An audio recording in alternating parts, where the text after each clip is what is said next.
Radhe Radhe my dear students. Last class में हमने articles का ए और एन पार्ट्स पढ़ा था, जिसको हमने इंडेफिनिट आर्टिकल्स नाम दिया था। आज हम डिस्कस करेंगे डेफिनेट आर्टिकल यानी कि द, लेकिन उससे पहले एक बार पिछले वाला 5 मिनट के लिए रिवाइज कर लेते हैं ताकि आपको वो सब क्लियर हो जाए।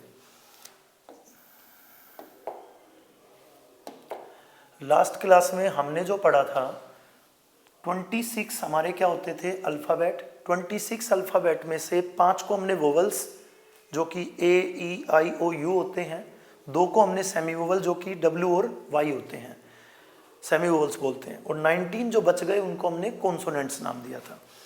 इसी तरह फिर हमने आर्टिकल्स के बारे में समझा था कि आर्टिकल्स यूज कहाँ पर होते हैं। तो आर्टिकल्स जो हमारे यूज होते हैं वो यूज होंगे सिंगुलर काउंटेबल नाउन के पहले। अगर कोई भी नाउन आपको दिखे तो आर्टिकल नहीं लगा देना, सिर्फ जब आपको सिंगुलर काउंटेबल नाउन दिखे तभी आर्टिकल लगाना है। नेक्स्ट हमने पढ़ा था इसके बाद कि जो डब्ल्यू और वाई होगा यानी कि हमारे जो सेमी वोवल्स होंगे, सेमी वोवल्स से स्टार्ट कोई भी वर्ड, कोई भी नाउन, उसके पहले हमें ए आर्टिकल यूज करना है, ना कि एन यूज करना है। उसके बाद हमने लास्ट में ये समझा था कि जो हमारे 10 वर्ड्स लिखे हैं, अगर इन 10 में से किसी से भी यहाँ पर गिवन वर्ड का साउंड हो तो उसके पहले हमें लगाना है एन, और अगर इसके अलावा कोई वर्ड हो तो हमें लगाना है ए। जैसे कि ए हमने यहाँ पे क्यों लगाया, क्योंकि यहाँ पर एक second ji,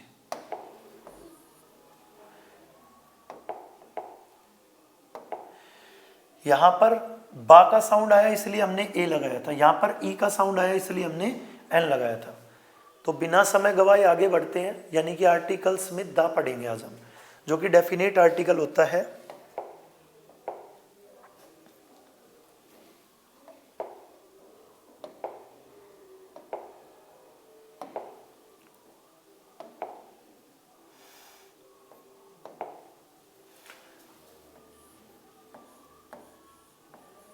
use of the, अभी हमें द समझना है। द के बारे में मैं बता चुका था आपको कि इसका मीनिंग जीरो होता है, यानी कि मीनिंग कुछ भी नहीं है द का। तो मीनिंग से तो इसको नहीं समझा जा सकता, मीनिंग से आप द को नहीं समझेंगे। द के हमें यूजेस समझते हैं, द का हमें प्रयोग समझना है कि द कहाँ कहाँ पर यूज होता है। तो चलिए सबसे पहला हम यूज इसका देखते हैं।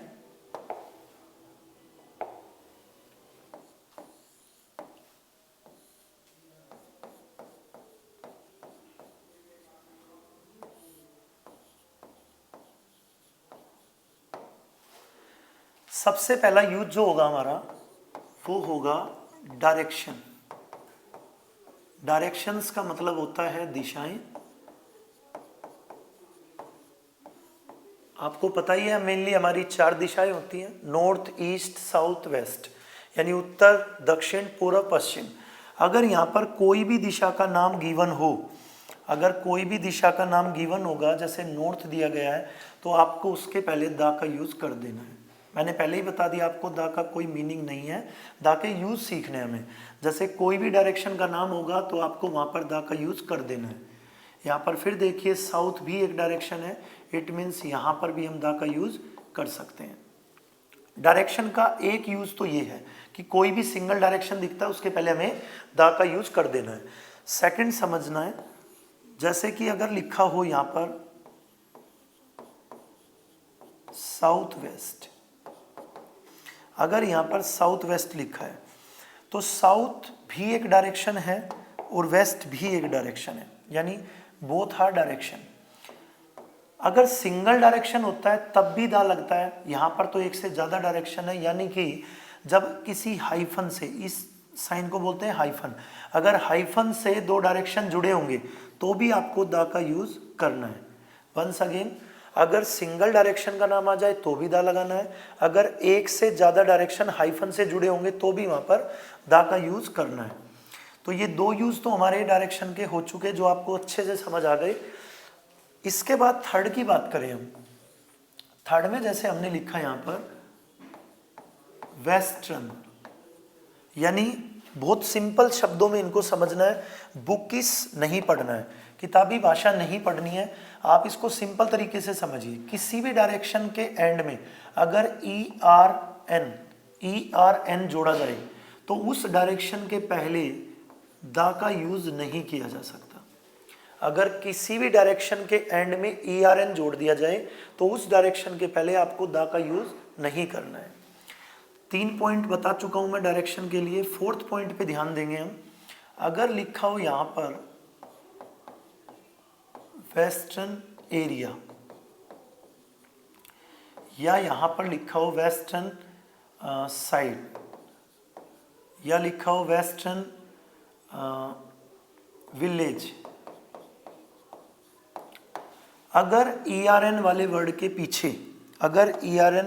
के पीछे कोई ऐसा वर्ड दे दिया जाए जिससे डायरेक्शन के बारे में आइडिया लग जाए, जैसे कि वेस्ट की तरफ का एरिया, जैसे कि वेस्ट की तरफ की साइड, जैसे कि वेस्ट की तरफ का विलेज, तो अगर सिंगल वेस्टर्न होता, यानी कि अगर किसी डायरेक्शन के पीछे ERN जोड़ दिया जाए तो आप यूज द नहीं कर सकते।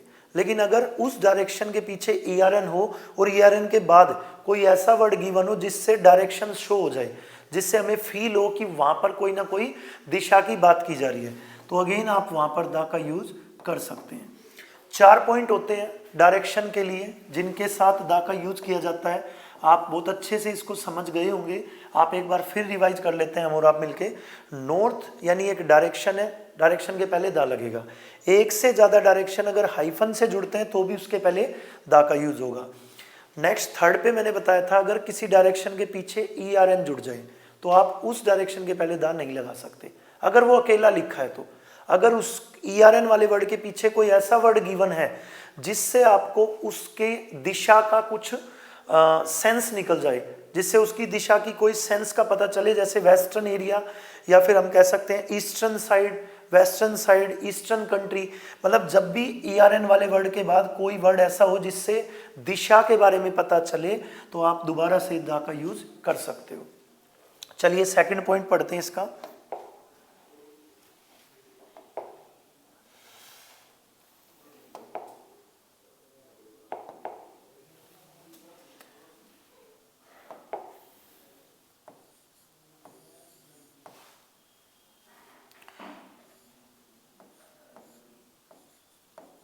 I am going to the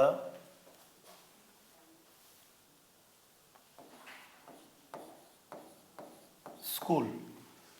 Second one is I am going to the school for meeting my friends. So my dear students, 2 sentence screen पर हैं। दोनों सेंटेंसेस में आपको ध्यान देना है कि यहां तक की बात तो सेम है। आई एम गोइंग टू, यहां तक दोनों सेंटेंसेस सेम है। उसके बाद यहां पर दिया है द स्कूल, यहां पर भी द स्कूल, लेकिन द स्कूल के आगे दिया है फॉर मीटिंग माय फ्रेंड्स, यानी कि यहां पर दोनों सेंटेंसेस में कहीं जाने की बात की जा रही है, और जहां जाने की बात की जा रही है वो एक स्कूल नाम का स्थान है, स्कूल नाम की कोई बिल्डिंग है, स्कूल नाम का कोई एरिया है।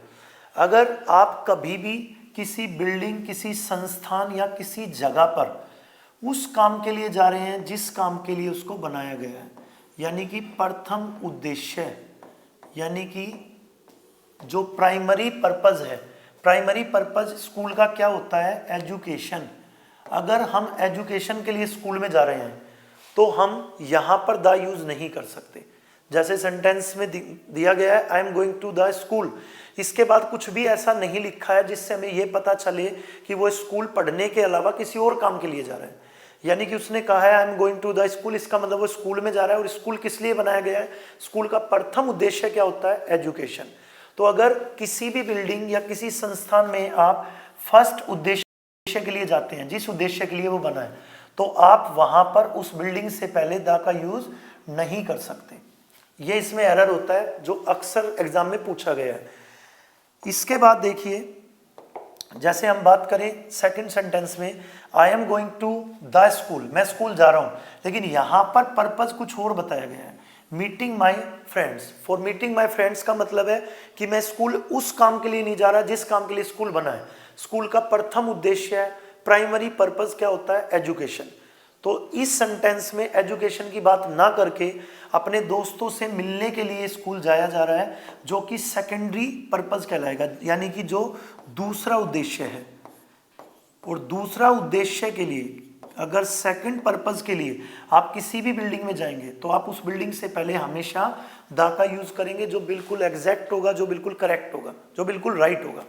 एक बार दोबारा रिवाइज करते हैं। अगर कहीं भी किसी बिल्डिंग में जाने की बात हो, अगर उस बिल्डिंग का उद्देश्य जो है जिसके लिए वो बिल्डिंग बनी है, अगर आप उसी पर्पज के लिए जा रहे हैं तो द नहीं लगेगा। अगर आपका पर्पज चेंज है, आप किसी दूसरे पर्पज के लिए जा रहे हैं जिसके लिए बिल्डिंग नहीं बनाई गई है, तो आप उसके पहले द का यूज कर सकते हैं। यानी सेकेंडरी पर्पज के तौर पर द लगेगा, प्राइमरी पर्पज हो तो द का यूज नहीं होगा। दो यूज में डिस्कस कर चुका हूं द के। थर्ड की बात करते हैं।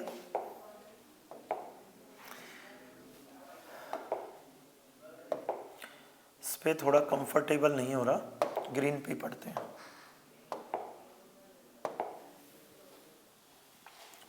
थर्ड यूज पढ़ेंगे हम द आर्टिकल का। देखिए द आर्टिकल में जो हम थर्ड की बात कर रहे हैं, थर्ड में हमने यहां पर लिखा, बहुत ही बेसिक भाषा में मैं इसको समझा रहा हूं, ध्यान देना। महासागर या फिर सागर या फिर खाड़ी या फिर झील या फिर नदी या फिर बांध या फिर तालाब।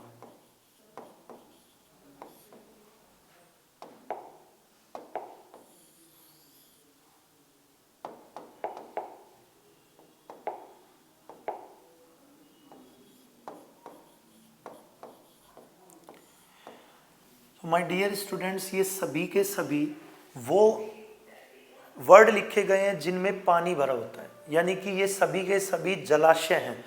इंग्लिश में बोलते हैं रिजर्वोयर, हिंदी में बोलते हैं जलाशय। सभी के अंदर जल भरा हुआ है, बस लेवल का फर्क है। सबसे ज़्यादा जल होता है महासागर में, जिसको हम ओशियन बोलते हैं।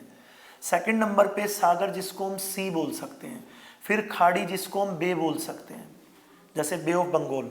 फिर झील, झील यानी कि लेक, जैसे चिल्का झील, विक्टोरिया झील, यानी कि ये लेक्स हैं। नदी यानी कि रिवर्स, तालाब यानी कि पोंड। तो इन सब के इंग्लिश में ये नाम है, एक बार फिर रिपीट कर रहा हूँ। महासागर को ओशियन बोलते हैं, सागर को सी बोलते हैं, खाड़ी को बे बोलते हैं, झील को लेक, नदी को रिवर एंड तालाब को पोंड बोलते हैं। तो ध्यान देना इस पॉइंट पर। अगर इन सभी के आपके पास नाम हो, यानी कि अगर इनमें से आपके पास नाम गिवन होगा, जैसे नाम की बात करें हमने लिखा पैसिफिक, तो जो पैसिफिक वर्ड है, पैसिफिक का मतलब होता है प्रशांत महासागर, यानी पैसिफिक एक नाम है किसका, महासागर का। तो आपको इससे पहले द का यूज कर देना है। सेकंड की बात करें सागर, जैसे हम लाल सागर की बात करें, यानी कि रेड सी या डेड सी, तो यानी सागर का भी नाम है, तो हम इसके पहले भी द का यूज कर देंगे। अगर हम बात करें खाड़ी की, तो खाड़ी यानी कि बे ऑफ बंगाल की बात करें तो वहां पर भी द का यूज किया जाएगा।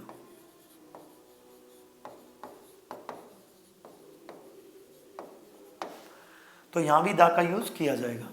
नेक्स्ट पॉइंट की बात करें हम झील, झील जैसे चिल्का झील, विक्टोरिया झील, तो इसके पहले भी द का यूज किया जा सकता है। बात करें नदी की, जैसे गंगा, यमुना, सरस्वती, सिंधु, इनके पहले भी द का यूज किया जाएगा।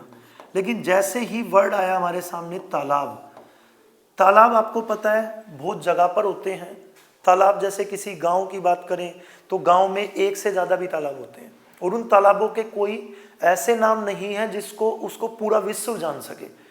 हर गांव के अकॉर्डिंग उसके कुछ ना कुछ एक स्थानीय नाम दिए जाते हैं। तो यानी इसका कोई अपना ऐसा नाम या अपनी ऐसी पहचान नहीं है जिससे पूरी दुनिया इसको एक ही नाम दे सके। जैसे प्रशांत महासागर एक नाम है, पूरी दुनिया इसको प्रशांत ही कहेगी। जैसे लाल सागर एक नाम है, इसको पूरी दुनिया लाल सागर ही कहेगी। बंगाल की खाड़ी एक नाम है, उसको सभी बंगाल की खाड़ी ही कहेंगे, ना कि कोई और नाम देंगे। जबकि तालाब के हर गांव, हर एरिया के अकॉर्डिंग अलग अलग नाम होते हैं। इट मीन्स इसका कोई भी फिक्स नाम नहीं है, कोई निश्चित नाम नहीं है, कोई डेफिनेट नेम नहीं है। और डेफिनेट आर्टिकल ही तो दा होता है, यानी कि हम यहाँ पर दा का यूज नहीं कर सकते।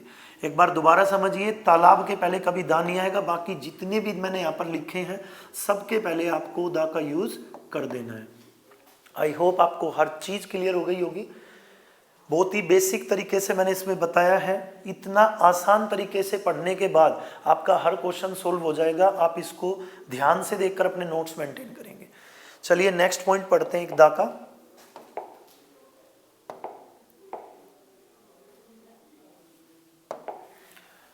फोर्थ पॉइंट हमारा,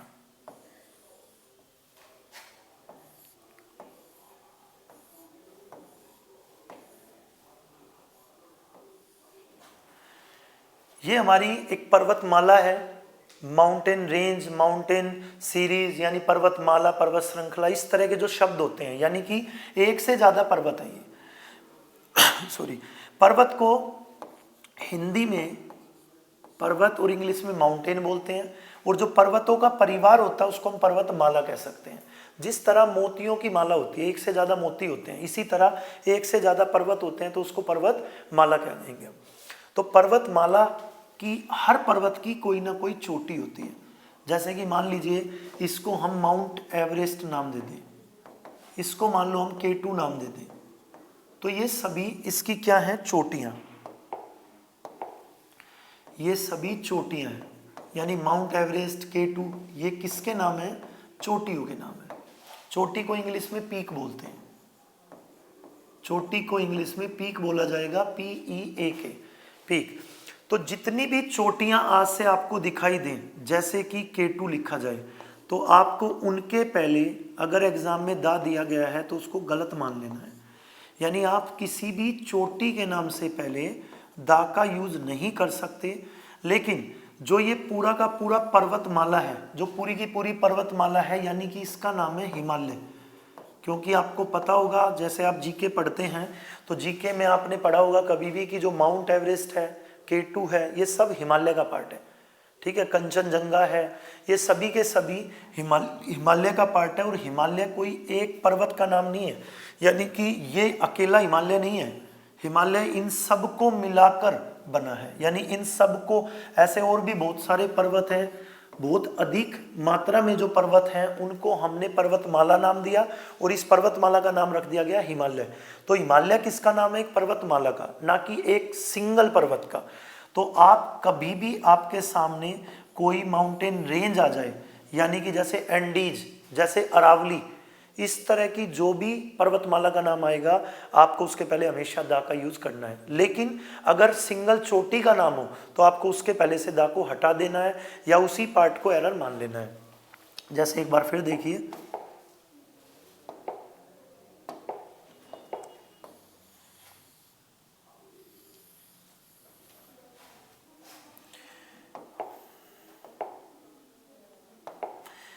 अक्सर एक क्वेश्चन देखा मैंने एग्जाम में, जैसे लिखा होता है mount Everest is the highest peak of the world. Mount Everest is the highest peak of the world. इस सेंटेंस में हमारे सामने दो दा आपको दिखाई दे रहे हैं और एक दा यहाँ पर दिया जाता है। आप इस सेंटेंस को किसी बुक में देखना, नेट पे सर्च करना, इस सेंटेंस में आपको 3 बार दा का यूज मिलेगा। यहाँ पर 3 जगह पर दा मिलेगा। तो देखिए, जो अभी मैंने बात आपको समझाई है, यानी कि माउंट एवरेस्ट क्या है, यहाँ पर एक पीक, यानी कि एक चोटी का नाम, और किसी भी चोटी के नाम से पहले हम दा का यूज नहीं करेंगे, यानी कि यहाँ से पहला दा तो हट जाएगा, पहला दा नहीं आएगा यहाँ पर।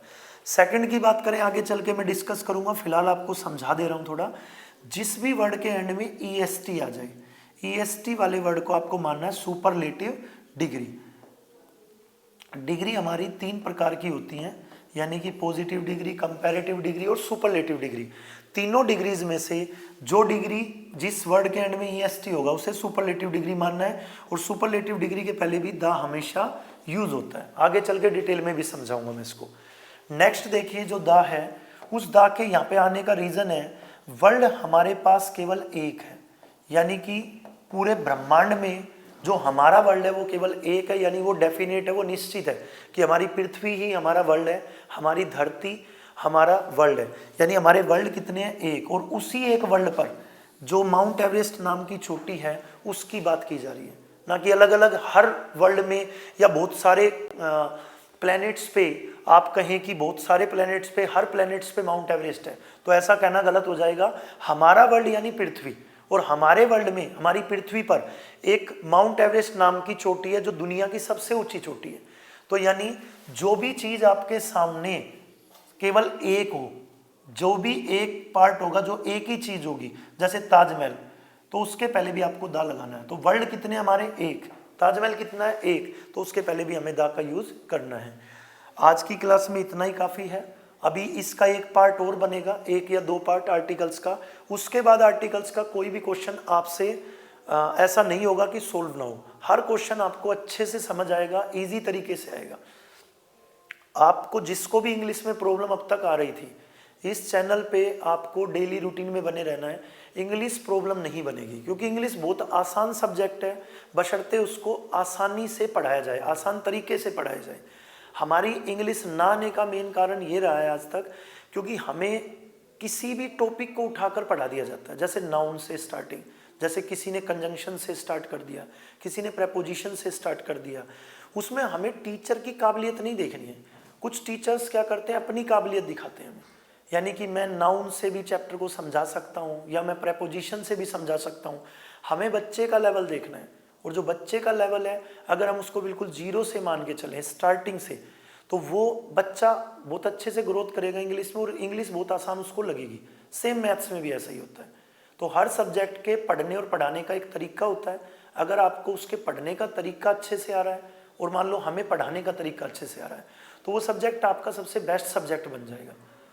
और मैं आपको विश्वास दिलाता हूँ, एक उम्मीद है, एक विश्वास है कि ये सब्जेक्ट आपका इस चैनल पे पढ़ने के बाद सबसे आसान, सबसे बेस्ट और सबसे ज़्यादा मार्क्स दिलाने वाला सब्जेक्ट बन जाएगा। आपको इसको रूटीन में पढ़ना है, बार बार चीज़ों को देखना है, समझना है और सुनना है, क्योंकि हमें कुछ चीज़ें सुनने से ज़्यादा याद होती हैं, ना कि हमें हर चीज़ किताब से ही पढ़नी है। अगर हम इसको डेली सुनते हैं, जैसे मान लो मैंने क्वेश्चन टैग डिस्कस किया, या मैंने उससे पहले सबसे पहली जो वीडियो थी वो subject, helping verb, main verb, object के ऊपर बनाई थी।